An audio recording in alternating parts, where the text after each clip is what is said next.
e vamos para mais uma semana de atividades interdisciplinares. Atividade 1. Assista ao vídeo clicando no link. Conforme o vídeo, percebemos que a pequena aranha nasceu com uma perninha a menos, mas mesmo assim ela foi persistente e não desistiu dos seus sonhos. Com 2 palavras, explique por que devemos ter sonho e não desistir na primeira dificuldade. Você já sentiu que não ia conseguir realizar algo? Escreva em teu caderno e não esqueça da letra cursiva. Atividade 2. Vamos assistir ao vídeo clicando no link e conhecer um pouco mais sobre os animais. Atividade 3. No livro Buriti, mais interdisciplinar, nas páginas 100 a 107, podemos perceber como os animais vivem, se alimentam e se reproduzem. Atividade 4. Faça um desenho bem caprichado sobre o teu animal favorito. Tire uma foto e mostre aos teus coleguinhas no grupo da turma. Atividade 5. Imaginem vocês que um dia desses, os sapos resolveram fazer uma orquestra? Dona Aranha não gostou nada dessa bagunça. Vamos ver o que aconteceu? Para isso, pegue o teu livro de português e realize as atividades nas páginas 32 a 35. Atividade 6. Assista ao vídeo e veja como é fácil descobrir o que é uma frase. No teu livro de português, nas páginas 40 a 42, realize as atividades com bastante atenção. Atividade 7. Aprendemos que frase tem que ter sentido e que começa com letra maiúscula e pontuação no final.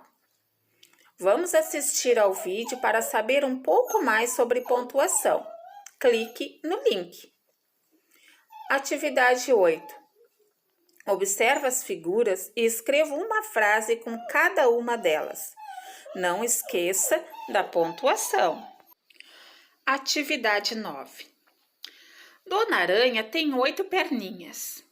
Já pensaram na hora do banho dos filhotes? Quantas perninhas Dona Aranha tem que observar para saber se ficaram todos limpinhos? Vamos estudar um pouco mais sobre os números. Pega teu livro de matemática e realiza as atividades nas páginas 37 a 39. Atividade 10. Na semana passada, estudamos sobre continhas com recurso. Vamos revisar. Ainda tem dúvidas? Assista ao vídeo e depois realize as continhas. Vamos pegar o livro Buriti mais interdisciplinar nas páginas 100 a 107 e realizar as atividades. Na página 100, vamos ver a classificação dos animais. Existem muitos animais diferentes, por isso, para que as pessoas possam estudá-los, eles podem ser organizados em grupos, de acordo com as características de cada um.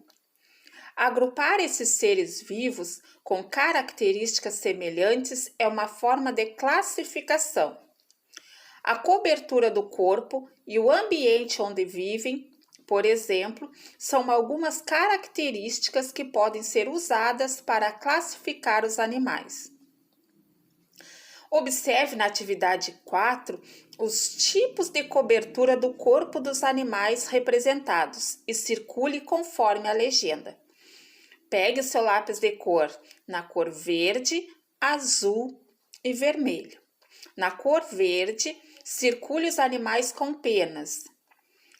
Na cor azul, circule os animais com pelos. E na cor vermelha, circule os animais com escamas. Depois, na atividade A, organize os animais em 3 grupos, com penas. Na atividade B, você vai responder que características dos animais foi usada para essa classificação.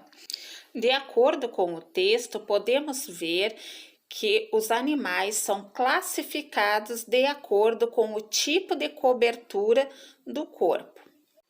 Não é necessário realizar a atividade C da página 100.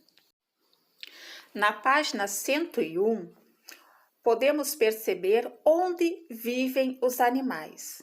Os animais podem viver em diferentes ambientes, onde encontram comida e abrigo.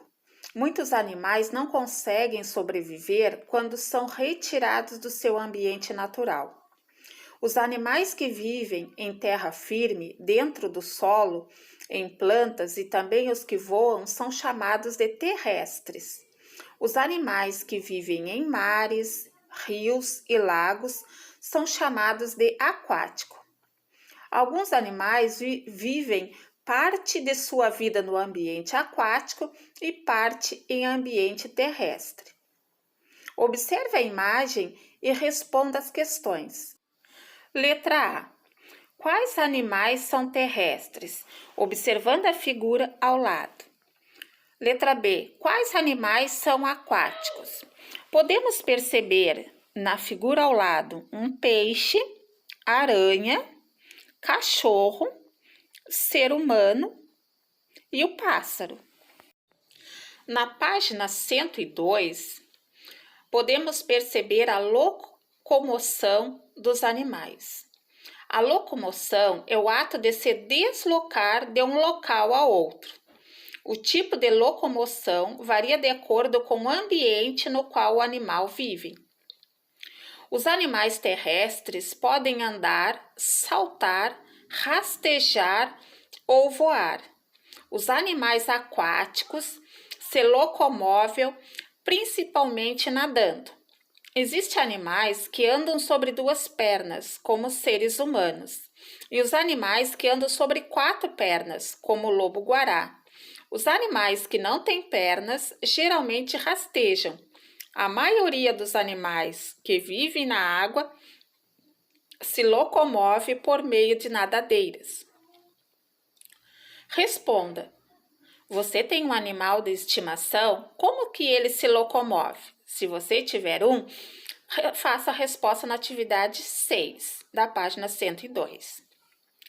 Na atividade 7, página 102, ligue os animais à maneira como se locomovem. O sapo, como ele se move? A mosca, onça, água-viva, grilo. Como o peixe se locomove? A serpente e a garça. E vocês vão observar esses animais e ligar nas palavras anda, salta, rasteja, nada ou voa. Na página 103, na atividade 8, vocês vão observar os animais e completar as fichas. O tamanduá-bandeira, em que ambiente ele vive? Ele é terrestre ou aquático? Como ele se locomove? Ele anda, nada, salta. As partes do corpo que ajudam esse animal a se locomover são pernas, são asas. E o golfinho? Em que ambiente ele vive? Como ele se locomove? Que partes do corpo ajudam o golfinho a se locomover? Pense um pouco e responda as fichas. Na atividade 9, vocês vão ler o texto Peixe Vivo e responder as questões abaixo. Letra A. Em que tipo de ambiente o peixe vive? Aquático ou terrestre? Letra B. Como ele se locomove? Você vai ver como o peixe se locomove e responder a questão B. Letra C. Por que o peixe não consegue viver fora da água? Lembra que ele não pode viver fora da água porque ele não respira e também não se locomove se não estiver em seu ambiente. Na página 104, vamos ver como os animais se alimentam e como eles são classificados de acordo com a sua alimentação. Os alimentos fornecem energia e nutrientes necessários para os animais crescerem e realizarem suas atividades, como se locomover, caçar e se reproduzir. Dependendo do tipo de alimento que se consome, os animais podem ser classificados em herbívoro, carnívoro ou onívoro. Os herbívoros são os animais que se alimentam somente de plantas. Eles podem se alimentar de folhas, frutos, caules, sementes, raízes e néctares. A abelha, o coelho, a ovelha são exemplos de animais herbívoros. Os carnívoros são os animais que se alimentam somente de outros animais. A libélula, o tubarão e o gavião são exemplos de animais carnívoros. Na atividade 10, vocês vão observar as imagens, ler as legendas e responder se os animais são herbívoros ou carnívoros.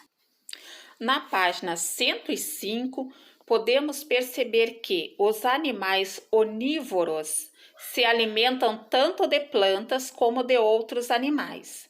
O ser humano, o tucano e o coati são exemplos de animais onívoros. Na atividade 11, observe os animais e seus tipos de alimentação. Depois ligue cada um ao alimento que consome.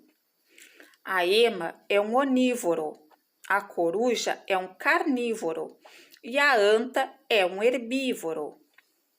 Lembrando que onívoro se alimenta tanto de plantas quanto de outros animais. Os carnívoros se alimentam somente de outros animais e os herbívoros se alimentam somente de plantas.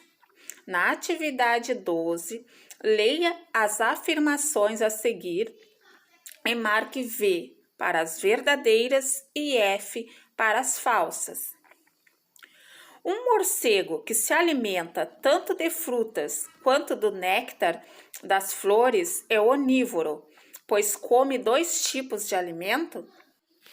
A serpente é um animal carnívoro, porque se alimenta de ratos, por exemplo. A joaninha se alimenta de um pequeno animal chamado pulgão, mas não pode ser considerada carnívora porque não come carne. Na página 106, vamos ver a reprodução dos animais.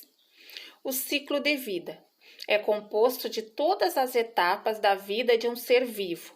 Os animais, incluindo os seres humanos, nascem de outros animais, crescem, podem se reproduzir e morrem. Ao nascer, os animais são chamados de filhotes. Os filhotes crescem e se desenvolvem. Com o tempo, eles se tornam adultos e podem se reproduzir, dando origem a novos filhotes. Percebemos no quadro o ciclo de vida de um gato. Na atividade 13, vamos observar algumas etapas do ciclo de vida de uma serpente e escrever uma descrição para cada imagem. Na primeira imagem, podemos ver o filhote de uma serpente. Na segunda imagem, a serpente adulta. Na terceira imagem, a reprodução de uma serpente. E na quarta imagem, o nascimento de filhotes. Não precisa realizar a atividade 14 da página 106. Finalizamos o livro Buriti mais interdisciplinar na página 107, conversando um pouco sobre os filhotes dos animais. Os filhotes dos animais nascem de diferentes formas. Alguns animais nascem diretamente do corpo da fêmea. Eles são chamados de vivíparos. Outros animais nascem de ovos que as fêmeas põem. Eles são chamados de ovíparos. Esse é o caso dos sapos, jacarés e pássaros. Alguns filhotes, quando saem dos ovos, são muito diferentes dos adultos que os geraram.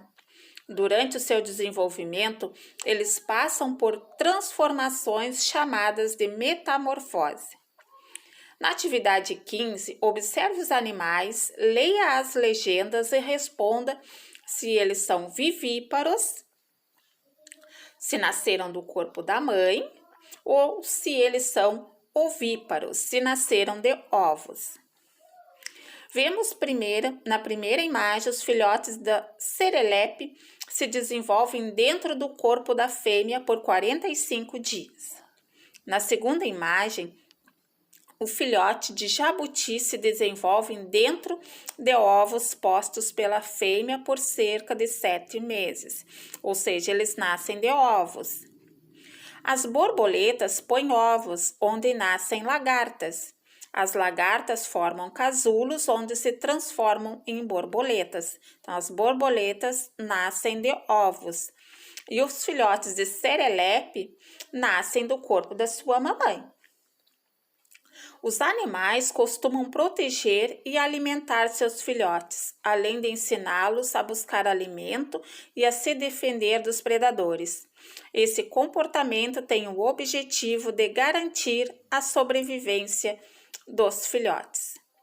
Não é necessário realizar a atividade 16 da página 107.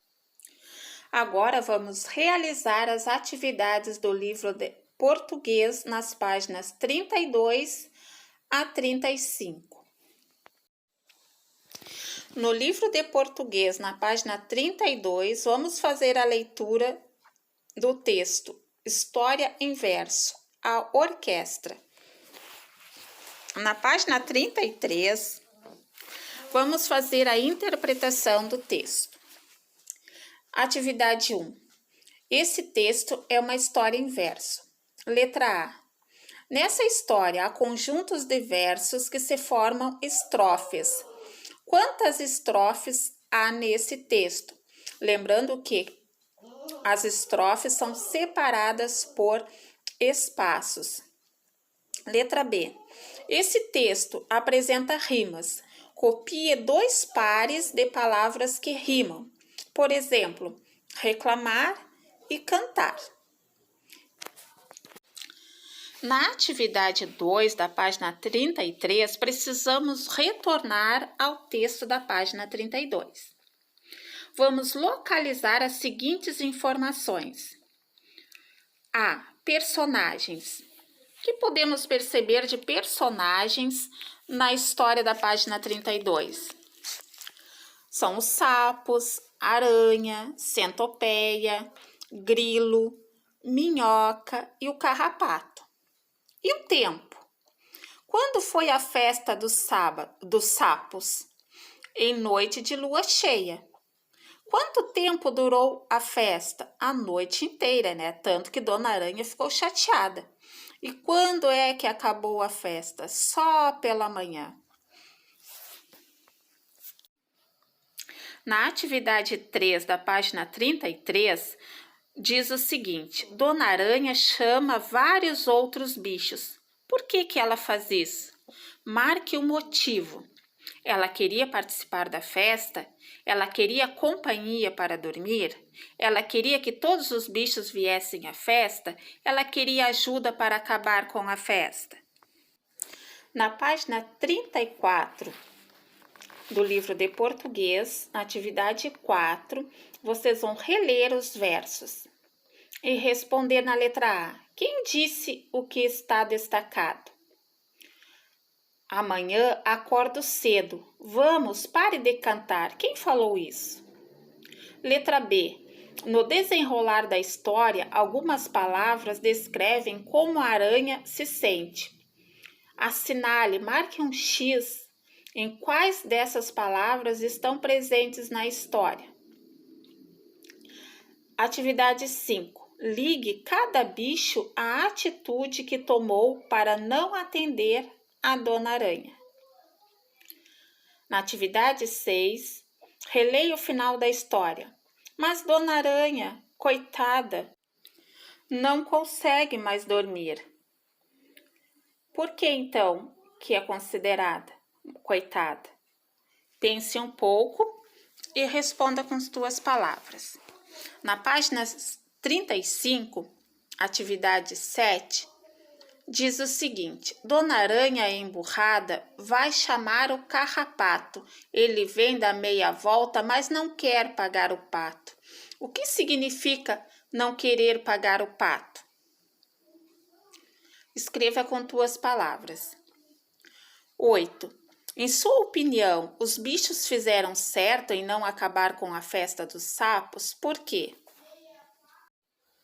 Na atividade 9, leia as frases a seguir e numere de acordo com a ordem dos fatos na história. Nenhum dos bichos quis acabar com a festa dos sapos. Muitos bichos foram chamados para ajudar Dona Aranha. Dona Aranha não conseguiu dormir porque a festa só terminou de manhã. Dona Aranha queria dormir, mas os sapos montaram uma orquestra. De acordo com uma história, as frases seguem nesta ordem. Dona Aranha queria dormir, mas os sapos montaram uma orquestra. Muitos bichos foram chamados para ajudar Dona Aranha. Nenhum dos bichos quis acabar com a festa dos sapos. Dona Aranha não conseguiu dormir porque a festa só terminou de manhã. Ainda com o livro de português, vamos realizar as atividades da página 40 a 42. Na página 40, não é necessário realizar a atividade 2. Na atividade 3, vão ler as frases. Nossa! Coitada! Que barulho é esse? O show segue a noite inteira. Após ler as frases, vamos descobrir o que há em comum entre elas. Podemos perceber que as frases são iniciadas por letra maiúscula e têm um sinal de pontuação no final. Na atividade 4, falamos várias vezes a palavra frase. Marque com o X as afirmações que ajudam a explicar o que significa essa palavra, frase. É um conjunto de palavras misturadas? Sabemos que não. Frases são separadas por espaços entre as palavras. Pode ser uma só palavra? Sim, pode ser. Como a frase, nossa, tem uma intenção? Sim, a frase tem uma intenção, precisa se comunicar. Não pode ser de uma só palavra? Podemos ver que sim.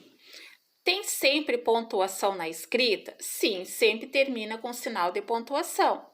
Tem sentido? Comunica uma ideia? Sim, as frases devem comunicar uma ideia. É um conjunto de palavras organizadas? Sim, é um conjunto de palavras organizadas.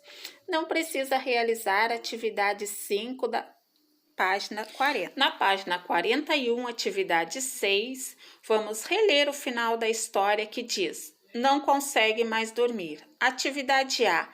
Assinale, marque um X o que essa frase expressa: espanto, dúvida ou uma afirmação e certeza. Letra B. Qual é o nome do sinal de pontuação usado para demonstrar isso? Podemos perceber que é um ponto final. Na atividade 7, copie do texto orquestra o verso em que há uma pergunta. Qual é o nome do sinal de pontuação empregado para indicar o que é uma pergunta? Então, diz o seguinte: não vê que estamos em festa? Usamos o ponto de interrogação. Vamos reler os versos a seguir e circular os sinais de pontuação presentes nele. Alguém já vem reclamar. Amanhã cedo.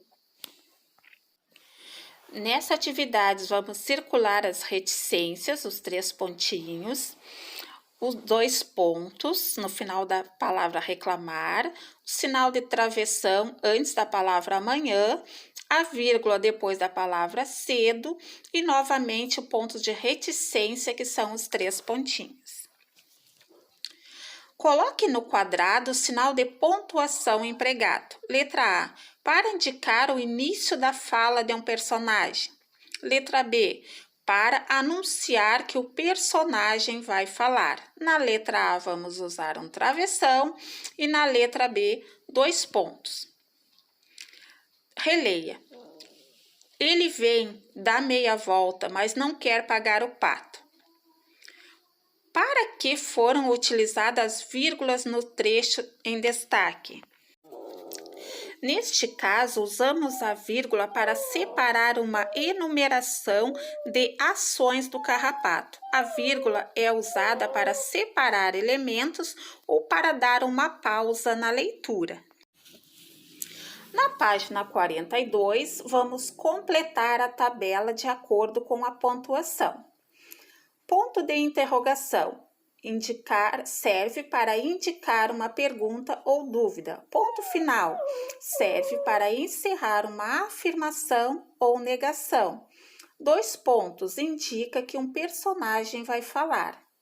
Ponto de exclamação, usado para expressar surpresa ou alegria. E o travessão indica que um personagem vai falar.